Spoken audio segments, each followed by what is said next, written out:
Près de 2 semaines après l'annonce de la suspension des réseaux sociaux par la haute autorité de la communication, le débat reste vif au sein de la société gabonaise, présenté comme une décision visant à protéger la dignité des personnes et à freiner les violences verbales qui brisent des vies. La mesure peine à faire l'unanimité dans les rues de Libreville entre indignation et compréhension. Les avis sont partagés. Si certains saluent une décision ferme face aux dérives numériques, d'autres dénoncent un accès limité à l'information, aux activités professionnelles et au divertissement.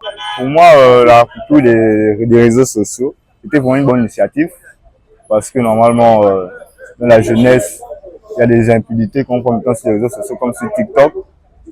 Il y a des choses vraiment impures.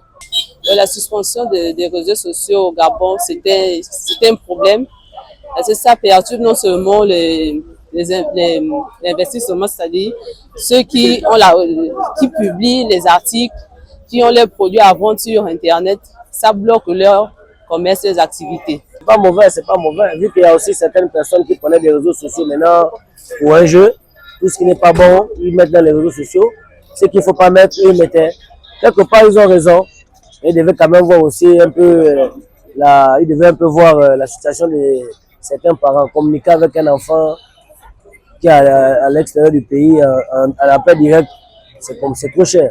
Face à la montée des fake news, des atteintes à l'honneur, l'État a décidé de frapper fort lors du Conseil des ministres du jeudi 28 février 2026. 3 projets d'ordonnance ont été adoptés afin de moderniser le cadre juridique de la communication et d'encadrer plus strictement l'usage des réseaux sociaux. Entre nécessité de régulation et exigence de liberté, le débat reste ouvert dans un pays où le numérique occupe une place croissante dans la vie sociale et économique. Cette suspension est inédite.